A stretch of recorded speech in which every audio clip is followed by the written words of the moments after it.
ಹಿಂದುತ್ವಕ್ಕೆ, ಹಿಂದೂ ಧರ್ಮಕ್ಕೆ, ಸನಾತನ ಧರ್ಮಕ್ಕೆ ಅರ್ಧಚಂದ್ರವೇ ಗತಿ ಅನ್ನುವಂಥ ವರ್ತಮಾನದಲ್ಲಿ ನಾವು ಕೂತಿದ್ದೇವೆ ಅಥವಾ ಬದುಕ್ತಾ ಇದ್ದೇವೆ ಅನ್ನೋದೇ ನಮ್ಮ ದೌರ್ಭಾಗ್ಯ ಅಂತ ನನ್ನ ಭಾವನೆ.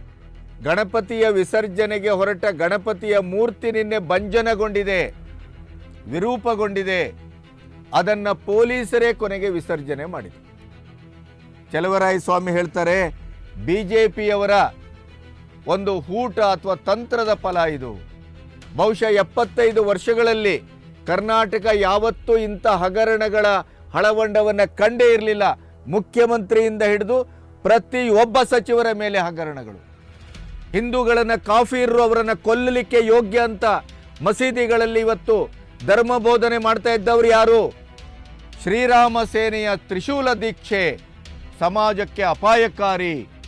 ಹಾಗಾದರೆ ನಿಮಗೆ 136 ಸೀಟನ್ನು ತಂದುಕೊಟ್ಟವರು ಕೇವಲ ಒಂದು ಕೋಮಿನ ಜನರು ಮಾತ್ರವೇ? ಶಾಂತಿಯ ತೋಟ, ಸುಭಿಕ್ಷ ನಾಡು, ನಾವು ಧರ್ಮಾತೀತರು, ಜಾತ್ಯತೀತರು ಅಂತೆಲ್ಲ ಬೊಗಳೆ ಹೊಡಿತೀರಲ್ಲ. ನಿಮ್ಮ ಸರ್ಕಾರ ಇರುವಾಗಲೇ ಯಾಕೆ ಕೋಮು ಗಲಭೆ ಆಗತ್ತೆ, ಕೋಮು ದಳ್ಳೂರಿ ಆಗತ್ತೆ, ಬೆಂಕಿ, ಗಲಾಟೆ, ಸಾವುಗಳಾಗ್ತವೆ? ನಮ್ಮ ನಂಬಿಕೆ, ನಮ್ಮ ಶ್ರದ್ಧೆ, ನಮ್ಮ ಆಚರಣೆ, ನಮ್ಮ ಮೆರವಣಿಗೆ, ನಮ್ಮ ಆರಾಧನಾ ಸಂಸ್ಕೃತಿ ಇದನ್ನೇ ಟಾರ್ಗೆಟ್ ಮಾಡ್ತಾ ಇದ್ದೀರಿ. Target Dharmasthala, target Hindutva, target ಸನಾತನ.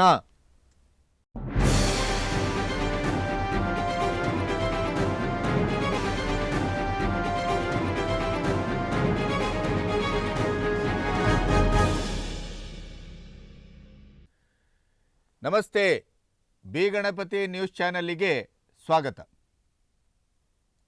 ಈ ದೇಶದಲ್ಲಿ ಕೊನೆಗೂ ಹಿಂದುತ್ವಕ್ಕೆ, ಹಿಂದೂ ಧರ್ಮಕ್ಕೆ, ಸನಾತನ ಧರ್ಮಕ್ಕೆ ಅರ್ಧಚಂದ್ರವೇ ಗತಿ ಅನ್ನುವಂಥ ವರ್ತಮಾನದಲ್ಲಿ ನಾವು ಕೂತಿದ್ದೇವೆ ಅಥವಾ ಬದುಕ್ತಾ ಇದ್ದೇವೆ ಅನ್ನೋದೇ ನಮ್ಮ ದೌರ್ಭಾಗ್ಯ ಅಂತ ನನ್ನ ಭಾವನೆ. ನಾವು ಇಲ್ಲಿ ಮೂಲ ನಿವಾಸಿಗಳು, ಮೂಲ ಧರ್ಮ, ಪ್ರಾಚೀನತೆ ಅಂತಿದ್ದರೆ ಅದು ಸನಾತನ ಧರ್ಮದ ನೆಲೆಯಲ್ಲಿ. ಸ್ವತಂತ್ರ ಭಾರತದ ಈ 75 ವರ್ಷಗಳಲ್ಲಿ ನಾವು ಕೊನೆಗೂ 2ನೇ ದರ್ಜೆಯ ಬಹುಸಂಖ್ಯಾತರಾಗಿ ಬದುಕಿದ್ದೇವೆ ಹೊರತು ಪ್ರಥಮ ದರ್ಜೆಯಲ್ಲಿ ನಾವು ಬದುಕಿದ ಉದಾಹರಣೆಗಳೇ ಇಲ್ಲ. ನಮ್ಮ ಹಬ್ಬ ಹರಿದಿನಗಳಿರ್ಬೋದು, ನಮ್ಮ ಧರ್ಮದ ಆಚರಣೆ ಇರ್ಬೋದು, ನಮ್ಮ ಆರಾಧನಾ ಸಂಸ್ಕೃತಿ ಇರ್ಬೋದು, ಪ್ರತಿಯೊಂದಕ್ಕೂ ಕೂಡ ಇಲ್ಲಿ ಇವತ್ತು ಪ್ರೊಟೆಕ್ಷನ್ನಿನ ಅಗತ್ಯ ಇದೆ. ಅಥವಾ ನಾವು ಪ್ರೊಟೆಕ್ಷನನ್ನು ತೆಗೆದುಕೊಂಡೇ ಇವತ್ತು ಮೆರವಣಿಗೆಯನ್ನು ಮಾಡಬೇಕು, ಗಣೇಶ ವಿಸರ್ಜನೆಯನ್ನು ಮಾಡಬೇಕು, ದೀಪಾವಳಿಯ ಪಟಾಕಿಯನ್ನು ಹಚ್ಚಬೇಕು. ಇಂಥ ಒಂದು ದುಸ್ಥಿತಿ ಬಹುಶಃ ಬಹುಸಂಖ್ಯಾತರು 88% ಇದ್ದೇವೆ ನಾವು. ಸನಾತನ ಧರ್ಮ ಈ ದೇಶದ ಮೂಲ ಧರ್ಮ, ಮೂಲ ನಾಗರಿಕತೆ, ಮೂಲ ನಿವಾಸಿಗಳು. ಇಷ್ಟಾಗಿಯೂ ಕೂಡ ನಾವು ಒಂದು ಕೋಮಿನ ಅಲ್ಪಸಂಖ್ಯಾತರ, ಜೆಹಾದಿಗಳ ಇವರ ಆಕ್ರಮಣಕ್ಕೆ ನಿರಂತರವಾಗಿ ತುತ್ತಾಗ್ತಾ ಇದ್ದೇವೆ. ಅದರಲ್ಲೂ ಕಾಂಗ್ರೆಸ್ ಆಡಳಿತ ಎಲ್ಲೆಲ್ಲಿ ಇರ್ತದೋ ಅಲ್ಲೆಲ್ಲಿ ಇಂಥ ಕೋಮು ಗಲಭೆಗಳು, ಘರ್ಷಣೆಗಳು ಪ್ರಾಯೋಜಿತವಾಗಿ ನಡೀತಾ ಇದೆ. ಇದಕ್ಕಿಂತ ದೌರ್ಬಲ್ಯ ಇನ್ನೊಂದಿರಲಿಕ್ಕೆ ಸಾಧ್ಯವೇ ಇಲ್ಲ. ಒಂದು ಹೊಸ ಉದಾಹರಣೆ ಮದ್ದೂರು. ಭಾನುವಾರ ಸಂಜೆ ಗಣೇಶ ವಿಸರ್ಜನೆ ಸಮಯದಲ್ಲಿ ರಾಮ ರಹೀಂ ನಗರದ ಬಳಿಯ ಮಸೀದಿ ಬಳಿ ಮೆರವಣಿಗೆ ಹೋಗ್ತಾ ಇದ್ದಾಗ 60ರಿಂದ 70 ಮುಸ್ಲಿಂ ಯುವಕರು ಅಲ್ಲಿ ಕಲ್ಲು ತೂರಾಟವನ್ನು ಮಾಡಿದರು. ಪಕ್ಕದ ಗುಜರಿ ಅಂಗಡಿಯಿಂದ ರಾಡ್ಗಳನ್ನು ತಂದು ಎಸೆದರು. ಅದರ ಜೊತೆಗೆ ನಂತರ ನಡೆದಂಥ 2 ಸಮುದಾಯದ ವಾಗ್ವಾದದಲ್ಲಿ, ಜಗಳದಲ್ಲಿ, ದೊಂಬಿಯಲ್ಲಿ 30ಕ್ಕೂ ಹೆಚ್ಚು ಜನ ಗಾಯಗೊಂಡಿದ್ದಾರೆ, 20ಕ್ಕೂ ಹೆಚ್ಚು ಜನರನ್ನು ಬಂಧಿಸಿದ್ದಾರೆ. ಇದು ಘಟನೆ. 144 ಜಾರಿಯಾಗಿದೆ. ಸೋಮವಾರ ಮದ್ದೂರು ಬಂದ್ಗೆ ಹಿಂದೂ ಸಂಘಟನೆಗಳು ಕರೆ ಕೊಟ್ಟಿದ್ದಾವೆ. ಇದೇ ಮದ್ದೂರಿನ ಈ ಘಟನೆಯ ಸಂದರ್ಭದಲ್ಲೇ ನಿಮಗೆ ನೆನಪಿಗೆ ಬರುತ್ತೆ ಅಂತ ಅಂದ್ಕೊಳ್ತೇನೆ. ಕೆರೆಗೋಡು ಹನುಮಧ್ವಜದ ಗಲಾಟೆ ಆದದ್ದು, ಅದನ್ನು ಕಾಂಗ್ರೆಸ್ ಸರ್ಕಾರ ಯಾವ ರೀತಿ ಬಳಸಿಕೊಂಡಿತ್ತು, ಯಾವ ರೀತಿ ವ್ಯಾಖ್ಯಾನಿಸಿತು, ಇದನ್ನು ನಾವು ಗಮನಿಸಿದ್ದೇವೆ. ಗಣಪತಿಯ ವಿಸರ್ಜನೆಗೆ ಹೊರಟ ಗಣಪತಿಯ ಮೂರ್ತಿ ನಿನ್ನೆ ಭಂಜನಗೊಂಡಿದೆ, ವಿರೂಪಗೊಂಡಿದೆ. ನಮ್ಮ ನಂಬಿಕೆ ಮತ್ತು ನಮ್ಮ ಶಾಸ್ತ್ರ ಸಂಪ್ರದಾಯದ ಪ್ರಕಾರ ಗಣಪತಿಯನ್ನು ಪ್ರತಿಷ್ಠಾಪನೆ ಮಾಡಿ ನಾವು ಪೂಜೆ ಮಾಡಿದ ನಂತರ ಅದರ ವಿಸರ್ಜನೆಯವರೆಗೂ ಅದು ಭಂಗಗೊಳ್ಳಕೂಡದು. ಅದು ಅಪಶಕುನ. ಇದು ನಮ್ಮ ನಂಬಿಕೆ. ಅಲ್ಲಿ ಮೂರ್ತಿ ಭಂಜನೆಗೊಂಡಿದೆ. ಆನಂತರ ಅದು ರೋಡಿನಲ್ಲಿ ಅನಾಥವಾಗಿ ಬಿದ್ದಿತ್ತು. ಅದನ್ನು ಪೊಲೀಸರೇ ಕೊನೆಗೆ ವಿಸರ್ಜನೆ ಮಾಡಿದರು. ಈ ಗಲಾಟೆಯ ಬಗ್ಗೆ ಕಾಂಗ್ರೆಸ್ಸಿನ ಪ್ರತಿಯೊಬ್ಬರ ವಿವರಣೆಗಳು, ವ್ಯಾಖ್ಯಾನಗಳು ಅದು ಅತ್ಯಂತ ಕ್ಷುದ್ರವಾಗಿದೆ, ನೋವನ್ನು ತರುವಂಥದ್ದು. ಚಲುವರಾಯಸ್ವಾಮಿ ಹೇಳ್ತಾರೆ, BJPಯವರ ಒಂದು ಹೂಟ ಅಥವಾ ತಂತ್ರದ ಫಲ ಇದು. ಅವರಿಗೆ ಬೇರೆ ವಿಷಯಗಳಿಲ್ಲ. ನಮ್ಮ ಸರ್ಕಾರ ಜನಪರವಾಗಿ ಕೆಲಸ ಮಾಡ್ತಾ ಇದೆ. ಯಾವ ದರಿದ್ರ ಜನಪರ ಕೆಲಸ ಮಾಡ್ತಾ ಇದ್ದೀರಿ? ಹಗರಣಗಳ ಹಳವಂಡವೇ ಇಲ್ಲಿ ತೆರೆಕೊಂಡಿದೆ. ನಿಮಗೆ ಸರಿಯಾದಂಥ KSRTCಯ ಸಿಬ್ಬಂದಿಗಳಿಗೆ ಸಂಬಳ ಕೊಡಲಿಕ್ಕೆ ದುಡ್ಡಿಲ್ಲ, ಅನುದಾನ ಕೊಡಲಿಕ್ಕೆ ದುಡ್ಡಿಲ್ಲ. ದಿವಾಳಿ ಕರ್ನಾಟಕ. ಬಹುಶಃ 75 ವರ್ಷಗಳಲ್ಲಿ ಕರ್ನಾಟಕ ಯಾವತ್ತೂ ಇಂಥ ಹಗರಣಗಳ ಹಳವಂಡವನ್ನು ಕಂಡೇ ಇರಲಿಲ್ಲ. ಮುಖ್ಯಮಂತ್ರಿಯಿಂದ ಹಿಡಿದು ಪ್ರತಿಯೊಬ್ಬ ಸಚಿವರ ಮೇಲೆ ಹಗರಣಗಳು, ಭ್ರಷ್ಟಾಚಾರ. ಇಡೀ ದೇಶದಲ್ಲಿ ಅತ್ಯಂತ ಶ್ರೀಮಂತ ಸಚಿವರಿರುವಂಥ ನಾಡು ಯಾವುದಾದ್ರೂ ಇದ್ದರೆ ನಂಬರ್ 1 ಅದು ಕರ್ನಾಟಕ. 3ನೇ ಅತ್ಯಂತ ಶ್ರೀಮಂತ ಸಚಿವರು ಯಾರು ಇದ್ದರೆ ದೇಶದಲ್ಲಿ ಅದು DK ಶಿವಕುಮಾರ್. ಜನಪರ ಕೆಲಸ.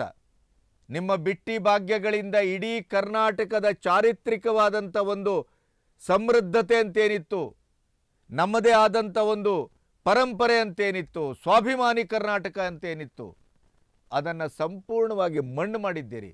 ಚಲುವಯ್ಯರ ಸ್ವಾಮಿಯವರೇ ಏನು ಹೇಳ್ತೀರಿ? 2-3 ಕಲ್ಲು ಬಿದ್ದಿದೆ, ಆದದ್ದೇನು, ಏನು ಪ್ರತಿಭಟನೆ ಅಂತ ಕೇಳ್ತೀರಲ್ಲ.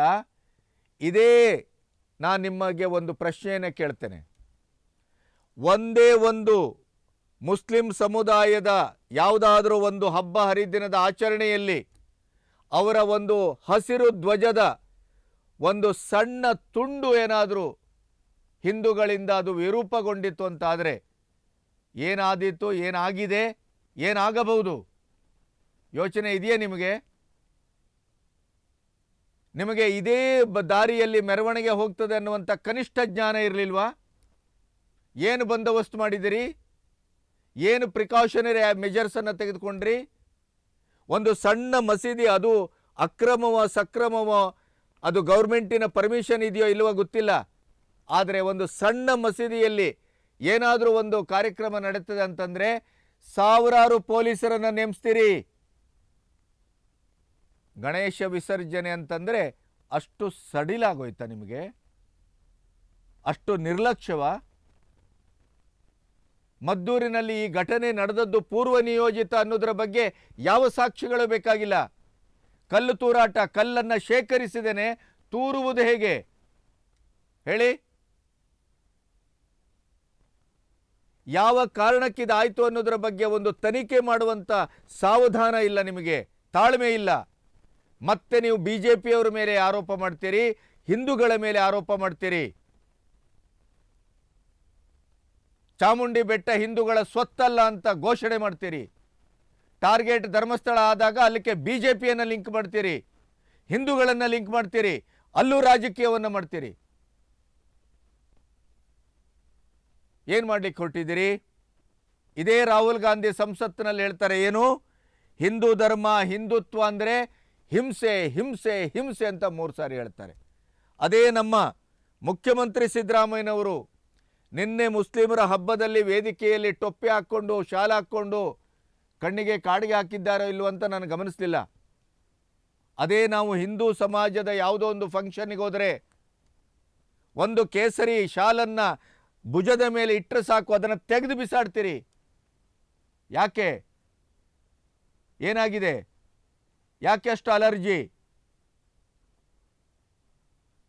ಇಂಥ ಸಂದರ್ಭದಲ್ಲಿ ನಿನ್ನೆ ಅವರು ಮಾತಾಡ್ತಾರೆ, ಪ್ರವಾದಿ ಅಂದರೆ ಶಾಂತಿ ದೂತ. ಆಯ್ತಪ್ಪ, ಒಪ್ಕೊಳ್ಳೋಣ.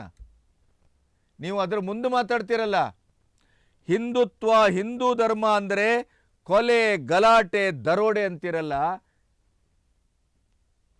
ಮತ್ತು ಕೊನೆಗೆ ಏನು ಹೇಳ್ತೀರಿ?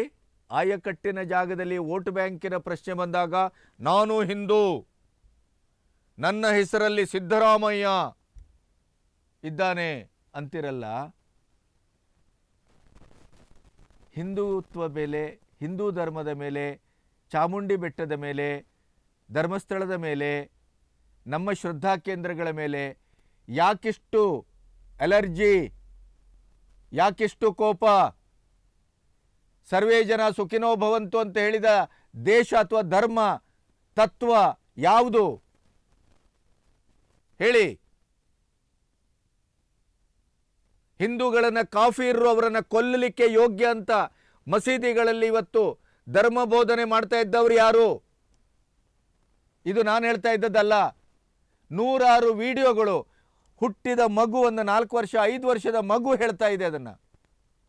ನಮ್ಮ ಧರ್ಮ ಹೀಗೆ ಹೇಳ್ತಾ ಇದೆ. ಜಾಕಿರ್ ನಾಯಕ್ ಘೋಷಣೆ ಮಾಡಿದ ವಿಡಿಯೋ ತೋರಿಸ್ಬೇಕೇನೋ?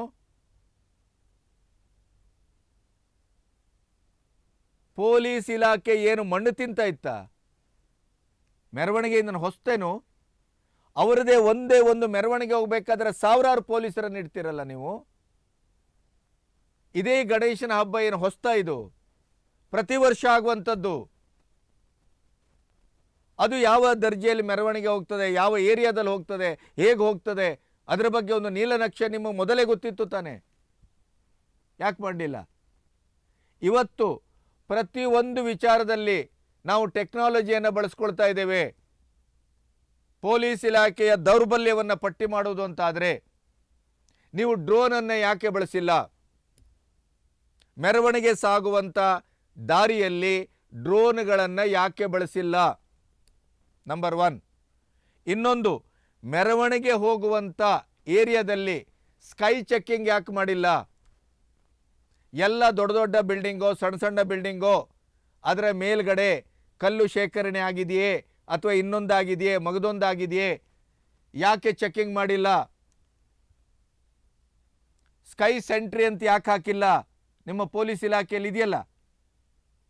ಎಲ್ಲ ಬಿಲ್ಡಿಂಗ್ಗಳ ಮೇಲೆ ನಿಮ್ಮ ಪೊಲೀಸ್ ಇಲಾಖೆಯ ಕಚೇರಿಯ ಮುಂದೆ ಹೇಗೆ ಒಬ್ಬ ಗನ್ ಹಿಡಿದು ನಿಂತಿರ್ತಾನೋ ಸೆಂಟ್ರಿ, ಅದೇ ಥರ ಇಂಥ ಮೆರವಣಿಗೆಗಳು, ಸೂಕ್ಷ್ಮ ಪ್ರದೇಶ ಇವೆಲ್ಲ ಹೋಗುವಾಗ ಸ್ಕೈ ಸೆಂಟ್ರಿ ಅಂತ ಮಾಡ್ತಾರಲ್ಲ, ಯಾಕೆ ಮಾಡಿಲ್ಲ?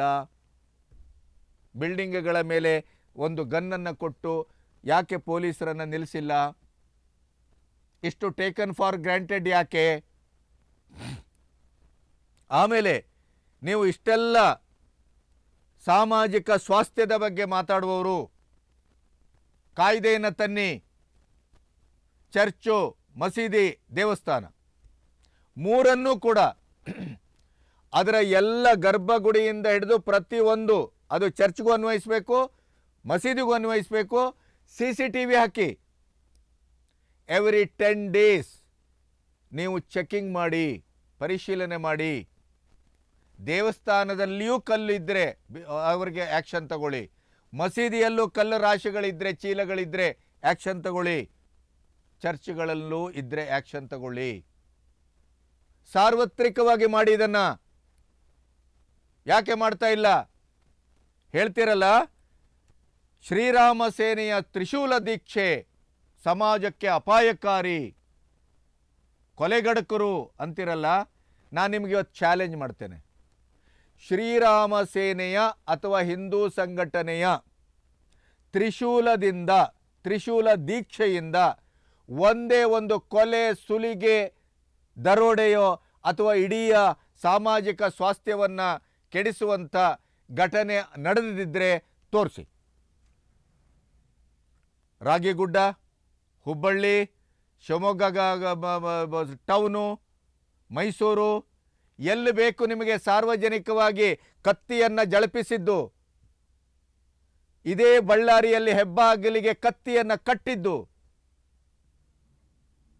ಆ ಮೂಲಕ ಹಿಂಸಾಚಾರ, ಆ ಮೂಲಕ ಕೊಲೆ, ಆ ಮೂಲಕ ಇಡೀಯದಾಗಿ ಸಾಮಾಜಿಕವಾಗಿ ಹುಟ್ಟುಕೊಂಡಂಥ ಕೋಮು ಗಲಭೆ, ಗಲಾಟೆ ಸಾಕ್ಷ್ಯ ಕೊಡಬೇಕೇನು?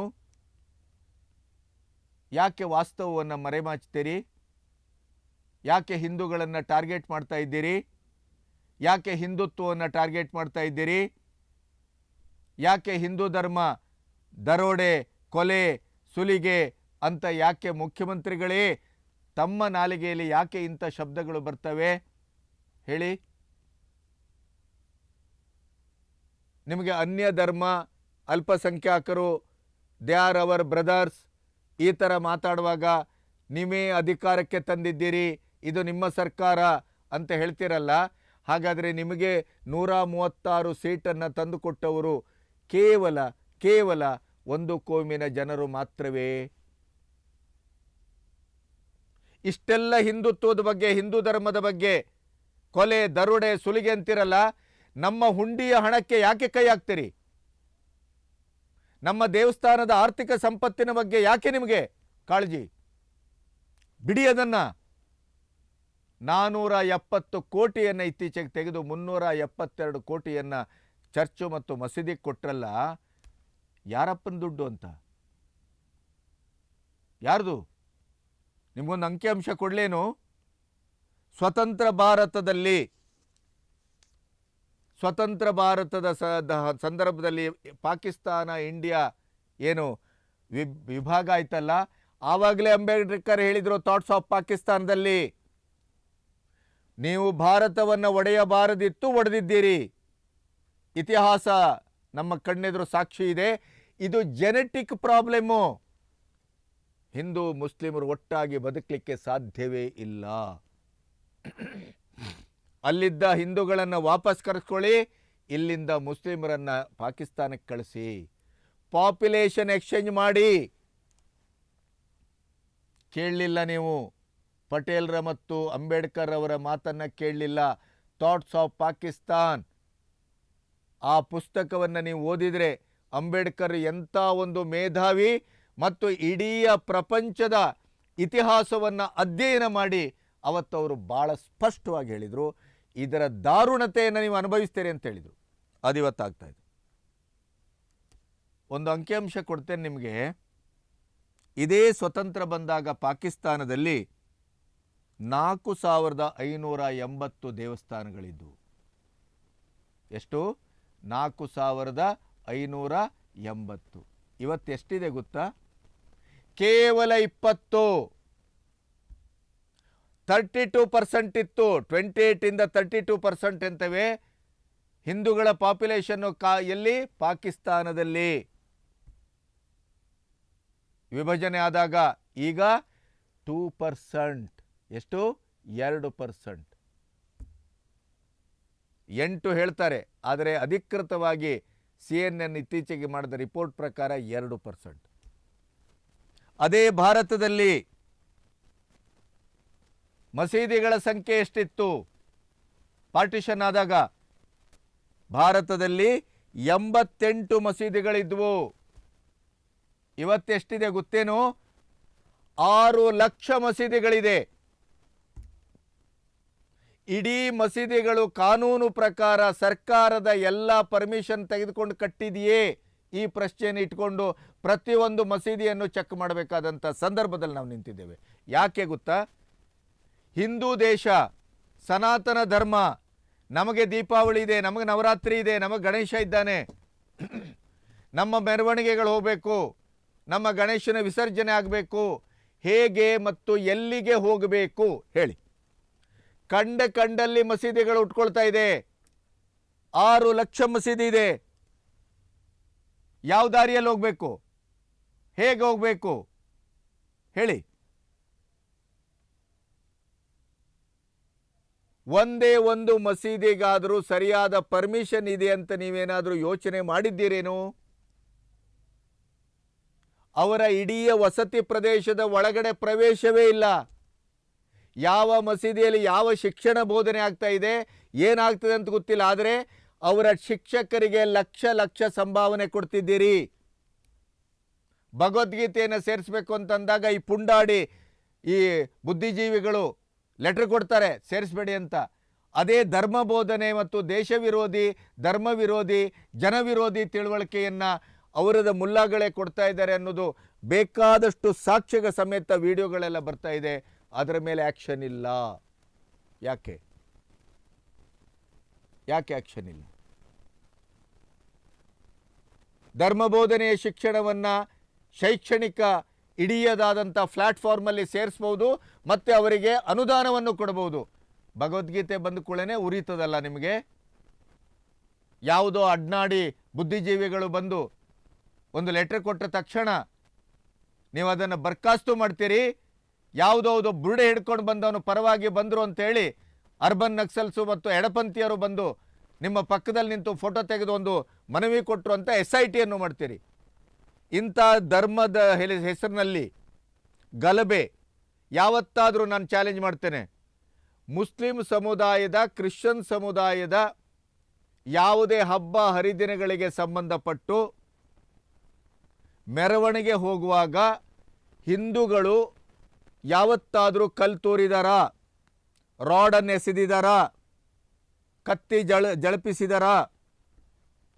ತೋರಿಸಿ. ಯಾವ ಗಲಾಟೆ ಆಗಿದೆ ತೋರಿಸಿ. ಕೇವಲ ಕಾಂಗ್ರೆಸ್ ಸರ್ಕಾರ ಇರುವಾಗಲೇ ಇದು ಯಾಕೆ ಆಗ್ತದೆ? ಶಾಂತಿಯ ತೋಟ, ಸುಭಿಕ್ಷ ನಾಡು, ನಾವು ಧರ್ಮಾತೀತರು, ಜಾತ್ಯತೀತರು ಅಂತೆಲ್ಲ ಬೊಗಳೆ ಹೊಡಿತೀರಲ್ಲ, ನಿಮ್ಮ ಸರ್ಕಾರ ಇರುವಾಗಲೇ ಯಾಕೆ ಕೋಮು ಗಲಭೆ ಆಗತ್ತೆ, ಕೋಮು ದಳ್ಳೂರಿ ಆಗತ್ತೆ, ಬೆಂಕಿ, ಗಲಾಟೆ, ಸಾವುಗಳಾಗ್ತವೆ ಹೇಳಿ? 11 ವರ್ಷದ ಆಡಳಿತ ಮೋದಿಯವರದು. ಕೋಮು ಗಲಭೆ ಆಯ್ತೇನೆ ಈ ದೇಶದಲ್ಲಿ? ಪ್ರಯತ್ನ ಪಟ್ರಿ. ಆಹಾ, ಏನೇನು ಪ್ರಯತ್ನ! ಬಾಂಗ್ಲಾದಲ್ಲಾದಾಗೆ ಜನ ಆಂದೋಲನ ಮಾಡ್ತಾರೆ, ಗಲಭೆ ಹೇಳ್ತಾರೆ, ಎಬ್ಬಿಸ್ಲಿಕ್ಕೆ ಕೊಟ್ರಿ ಸೋರೋಸಿನ ದುಡ್ಡಿನಿಂದ, ಚೈನಾ ಫಂಡಿಂದ, ಪಾಕಿಸ್ತಾನದ ಭಯೋತ್ಪಾದಕರ ಸ್ನೇಹದಿಂದ. ಆಗಲಿಲ್ಲ. ಅದು ಈ ದೇಶದ ಆಡಳಿತಾತ್ಮಕ ವ್ಯವಸ್ಥೆಯ ಭದ್ರತೆ. ಅದು ಅಷ್ಟು ಸುಲಭ ಇಲ್ಲ. ಮಾಡುವುದೆಲ್ಲ ಮಾಡಿದ್ರಿ. ಈಗ ಇದಕ್ಕೆ SIT ಮಾಡಿ ಇಡೀ ರಾಜ್ಯದಲ್ಲಿ ಹಿಂದೂಗಳ ಮೆರವಣಿಗೆಗಳ ಮೇಲೆ, ಹಿಂದೂ ಧರ್ಮಾಚರಣೆಯ ಮೇಲೆ, ನಮ್ಮ ಹಬ್ಬ ಹರಿದಿನಗಳ ಆಚರಣೆಯ ಮೇಲೆ, ಏನು ಇಲ್ಲಿ ಇದರ ಕದುವಿನ ಸಂದಲ್ಲಿ ಕೂತ್ಕೊಂಡು ಹಾಗೆ ಗೋಡೆ ಸಂದಲ್ಲಿ ಎಲ್ಲೋ ಟ್ಯಾರಿಸಲ್ಲಿ ಇನ್ನೊಂದು ಕಡೆ ಮತ್ತೊಂದು ಕಡೆ ನಿಂತು ಕಲ್ಲೆಸಿತಾರಲ್ಲ ಈ ಷಂಡ್ರು, ಅವರ ತನಿಖೆಗೊಳಪಡಿಸಿ. ಏನು 20 ಜನರನ್ನ ಅರೆಸ್ಟ್ ಮಾಡಿ ನಾಳೆ ಬೆಳಗ್ಗೆ ಜಾಮೀನು. They are innocent peoples. ಮುಗಿತಲ್ಲಿಗೆ. KJ ಹಳ್ಳಿ, DJ ಹಳ್ಳಿದುಂಟಲ್ಲ, ಮೈಸೂರಿನ ಉದಯಪುರದ್ದುಂಟಲ್ಲ, ಶಿವಮೊಗ್ಗದ ರಾಗಿಗುಡ್ಡದುಂಟಲ್ಲ, ಹಾಗೆ ಹುಬ್ಬಳ್ಳಿಯ ಪೊಲೀಸ್ ಕಚೇರಿಗೆ ಬೆಂಕಿ ಹಾಕಿದ ಘಟನೆ ಉಂಟಲ್ಲ, ಅಮಾಯಕರು. ಕುಕ್ಕರ್ ಬಾಂಬು ಗಿಬ್ಬು ಅದೇ ಬೇರೆ. ಮತ್ತೆ ಕಣ್ಣು ಎದುರು ನಡೀತಾ ಇದೆ ಲವ್ ಜೆಹಾದು, ಲ್ಯಾಂಡ್ ಜೆಹಾದು. ಇದು ಈಗ ನಮಗೆ ಹಿಂದೂ ಮೆರವಣಿಗೆ ಹೋಗದಂತೆ ಪ್ರತಿಬಂಧಕ ಜಿಹಾದ್, ಇದು ದಿಗ್ಬಂಧನ ಜಿಹಾದ್. ಇದು ಎಲ್ಲವನ್ನೂ ಸಹಿಸಬೇಕು ನಾವು ಅಲ್ವೇ? ನಮಗೂ ವಾಕ್ ಸ್ವಾತಂತ್ರ್ಯ ಇಲ್ವೇ? ಧಾರ್ಮಿಕ ಸ್ವಾತಂತ್ರ್ಯ ಇಲ್ವೇ ನಮಗೆ? ಸಂವಿಧಾನ ಅಂತ ಹೇಳುವವರು ಸಂವಿಧಾನಾತ್ಮಕವಾಗಿ ಆಡಳಿತವನ್ನು ನಡೆಸಿ 4 ಕಲ್ಲು ಬಿದ್ದಿದೆ ಅಂತ ಹೇಳಿದಂಥ ಚೆಲುವ ಸ್ವಾಮಿಯನ್ನ ಬಂಧಿಸಬೇಕು. 4 ಕಲ್ಲು ಬಿದ್ರೇನು, 2 ಕಲ್ಲು ಬಿದ್ರೇನು? ಕಲ್ಲು ಬೀಳುವುದು ಯಾಕೆ? ನಿಮ್ಮ ಮೆರವಣಿಗೆ ಸುರಕ್ಷಿತವಾಗಿ ಹೋಗಬೇಕು ಅಂತ ನೀವು ಹೇಗೆ ಆಶಯ ಪಡ್ತೀರೋ, ನಿರೀಕ್ಷಿಸ್ತೀರೋ, ಅದೇ ರೀತಿ ಹಿಂದೂಗಳು ಬಹುಸಂಖ್ಯಾತರು ಅವರ ಗಣೇಶ ವಿಸರ್ಜನೆಗೆ ಒಂದು ಸರಿಯಾದಂಥ ಮಾರ್ಗ ಮತ್ತು ಒಂದು ಸರಿಯಾದಂಥ ರೀತಿ ನೀತಿ ಭದ್ರತೆ ಬೇಡವೇ? ಯಾಕೆ ಈ ರೀತಿ ಇಬ್ಬಂದಿತನ? ಯಾಕೆ ಅವ್ರಿಗೊಂದು ನ್ಯಾಯ, ನಮಗೊಂದು ನ್ಯಾಯ? ಒಂದು ಕಣ್ಣಿಗೆ ಸುಣ್ಣೆ, ಒಂದು ಕಣ್ಣಿಗೆ ಬೆಣ್ಣೆ ಯಾಕೆ? ಇದನ್ನು ಪ್ರತಿಭಟಿಸಿದರೆ, ಇದನ್ನು ಪ್ರಶ್ನಿಸಿದರೆ ಕೋಮುವಾದಿಗಳಾಗ್ತೇವೆ, ಕೇಸರಿ ಪಡೆ ಆಗ್ತೇವೆ, ಬಕೆಟು ಗಿಕೆಟು ಮಣ್ಣು ಮಸಿ ಎಲ್ಲವೂ ಬರ್ತದೆ. ಯಾಕೆ? ಯಾಕೆ ಒಂದು ಬದುಕಿನಲ್ಲಿ ಒಂದು ಸಾಮರಸ್ಯ ಇಲ್ಲ? ಯಾಕೆ? ನಮ್ಮ ಗಣೇಶನ ತಲೆ ಮೇಲೆ ನೀವು ಕಲ್ಲೊಡೆದ್ರೂ ಸುಮ್ಮನೆ ಉಳಿಬೇಕಾ? ನಮ್ಮ ಗಣೇಶನ ಕೈಕಾಲು ಮುರಿದಾಕಿ ವಿರೂಪಗೊಳಿಸಿ ನಮ್ಮ ಶ್ರದ್ಧೆ ಭಕ್ತಿಯ ಆ ನೆಲೆಯನ್ನು ಛಿದ್ರಗೊಳಿಸಿದ್ರು ಕೂಡ ನಾವು ಮೌನವಾಗಿರಬೇಕೇನು? ಅದರ ಅರ್ಥ ಅವರು ಕಲ್ತೂರ್ತಾರೆ, ಅವರು ಕತ್ತಿ ಜಳಪಿಸ್ತಾರೆ ಅಂತ ನಾವು ತ್ರಿಶೂಲವನ್ನು ಜಳಪಿಸಿಲ್ಲ. ನೆನ್ಪಿಡಿ, ಪ್ರಜಾಪ್ರಭುತ್ವದ ಜನತಂತ್ರ ವ್ಯವಸ್ಥೆಯ ಸಾಂವಿಧಾನಿಕವಾದಂಥ ಹಕ್ಕು ಬಾಧ್ಯತೆಗಳ ನೆಲೆಯಲ್ಲಿ ಪ್ರತಿಭಟಿಸಿದ್ದೇವೆ.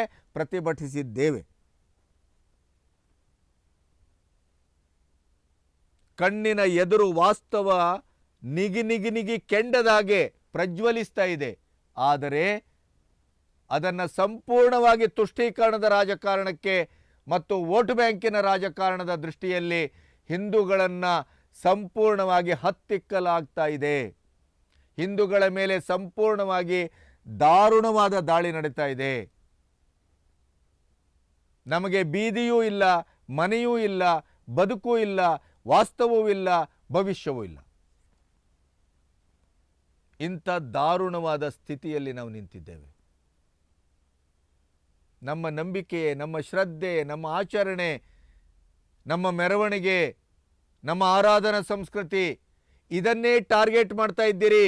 Target Dharmasthala, target Hindutva, target ಸನಾತನ.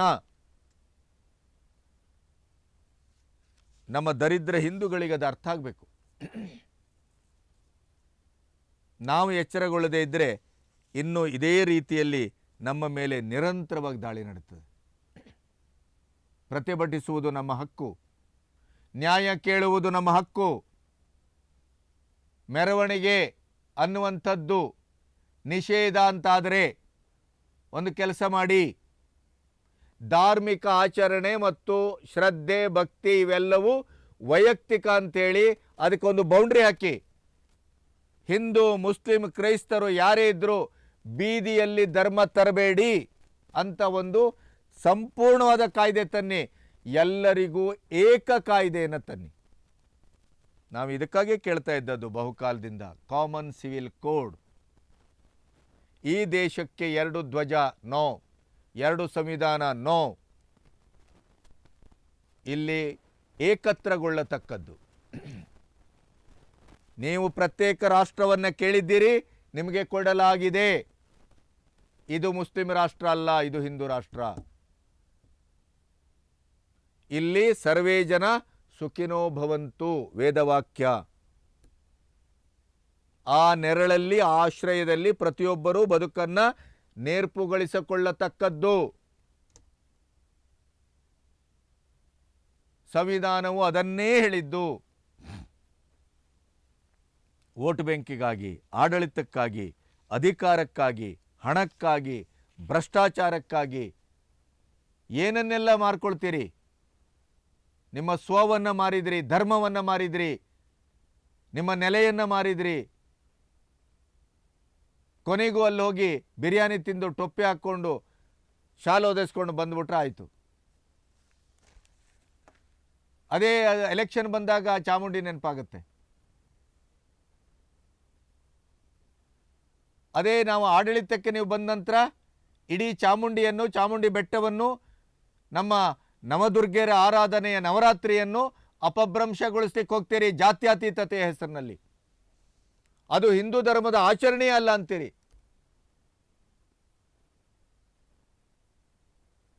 ಇದನ್ನು ನಾವು ದುಷ್ಟತನ ಅಂತ ಹೇಳಬಾರ್ದು. ಇದು ಈ ಹಿಂದೂ ಧರ್ಮಕ್ಕೆ ಒದಗಿದ ದಾರಿದ್ರ್ಯ ಅಂತ ಹೇಳಬಾರ್ದು. ಇದನ್ನು ಪ್ರತಿಭಟಿಸಬಾರ್ದು. ಆಗ ಪ್ರಜಾಪ್ರಭುತ್ವ ಸಂವಿಧಾನದ ಪುಸ್ತಕ ತಂದುಬಿಡ್ತೀರಿ. ಏನು ಸಂವಿಧಾನ ನೀವು ಮಾತ್ರ ಓದ್ಕೊಂಡಿದ್ರೇನು? ನಿಮ್ಮ ರಾಹುಲ್ ಗಾಂಧಿಗೆ ಸಂವಿಧಾನದ ಪ್ರಥಮ ಪುಟದಲ್ಲಿ ಏನಿದೆ ಅಂತಲೇ ಗೊತ್ತಿಲ್ವಲ್ಲ. ಸಂವಿಧಾನದ ಬಗ್ಗೆ ಮಾತಾಡ್ತೀರಿ. ಹಿಂದೂಗಳೇ, ದಯವಿಟ್ಟು ಗಮನಿಸಿ.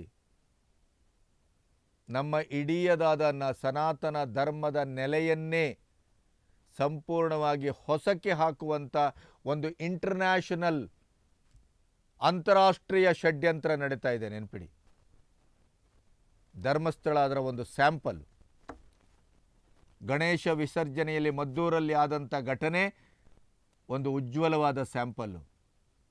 ನಮ್ಮ ದೇವಸ್ಥಾನದ, ನಮ್ಮ ಶ್ರದ್ಧಾ ಕೇಂದ್ರದ ಹೆಬ್ಬಾಗಿಲಿಗೆ ಬಂದು ಇವತ್ತು ಅನ್ಯ ಕೋಮಿನ ಧರ್ಮಾಚರಣೆ, ಹಬ್ಬ ಹರಿದಿನಗಳ ಆಚರಣೆಯ ಬಾವುಟವನ್ನು ಕಟ್ಟಲಾಗ್ತಾ ಇದೆ. ನೆನಪಿಡಿ, ಹಿಂದೂಗಳು, ಹಿಂದೂ ಸಂಘಟನೆಗಳು ಯಾರೂ ಕೂಡ ಇವತ್ತಿನವರೆಗೂ ಚರ್ಚ್ಗೋ, ಮಸೀದಿಯ ಆವರಣ, ಆ ಪ್ರದೇಶ, ಅವರ ಹೆಬ್ಬಾಗಿಲಿಗೆ ನಾವು ಬಾವುಟವನ್ನು ಕಟ್ಟಿಲ್ಲ. ನಾವು ಕೇಸರಿ ಧ್ವಜವನ್ನು ಕಟ್ಟಿಲ್ಲ, ಕಟ್ಟುವುದೂ ಇಲ್ಲ. ನೆನಪಿಡಿ, ಹಿಂದೂ ಕಲ್ಚರ್ ಅಂದ್ರೆ ಅಂಥ ಅದ್ಭುತ ಕಲ್ಚರ್ ರೀ ಅದು, ಸಂಸ್ಕೃತಿ. ಮನೆಗೆ ಬಂದ ಇನ್ನೊಂದು ಧರ್ಮದ ಜೀವ ಭಿಕ್ಷೆಯನ್ನು ಕೇಳಿ ಬಂದರೆ ನಮ್ಮ ಜೀವವನ್ನು ಕೊಟ್ಟು ಆ ಹೆಣ್ಮಗಳ ಮಾನ ಪ್ರಾಣವನ್ನು ಅಥವಾ ಪುರುಷನ ಮಾನ ಪ್ರಾಣವನ್ನು ಉಳಿಸ್ಕೊಡುವಂಥ ಸಂಸ್ಕೃತಿ ನಮ್ಮದು. ನೆನಪಿಡಿ, ನಮ್ಮ ತಾಳ್ಮೆಯನ್ನು, ನಮ್ಮ ಸಹನೆಯನ್ನು, ಸಹಾನುಭೂತಿಯನ್ನು, ಸತ್ಸಂಸ್ಕೃತಿಯನ್ನು ಎಷ್ಟರ ಮಟ್ಟಿಗೆ ಕೆದಕ್ತೀರಿ? ಎಲ್ಲಿವರೆಗೆ ಬೆಂಕಿ ಹಾಕ್ತೀರಿ? ಎಲ್ಲಿವರೆಗೆ ಕೆಣಕ್ತೀರಿ? ಆದರೂ ನಾವು ಸುಮ್ಮನೆ ಉಳಿಬೇಕಲ್ಲ. ಕಾಶ್ಮೀರಿ ಫೈಲ್ಸ್, ಆ ದಾರುಣತೆಯನ್ನು ಕೂಡ ನಾವು ಸಹಿಸ್ಕೋಬೇಕು. ಇತಿಹಾಸದಲ್ಲಿ ನಡೆದಂಥ ಈ ದರಿದ್ರರ ಮಾರಣ ಹೋಮವನ್ನು ಸಹಿಸ್ಕೋಬೇಕು. ಎಲ್ಲವನ್ನೂ ಸಹಿಸ್ಕೋಬೇಕು. ಜಾತ್ಯತೀತತೆ, ಧರ್ಮಾತೀತತೆ, ಸಂವಿಧಾನ ಇವರ ಅಪ್ಪನ ಆಸ್ತಿ ಅದು. ಅದಕ್ಕಾಗಿ ನಮ್ಮ ಮೇಲೆ ಹೇರೋದು.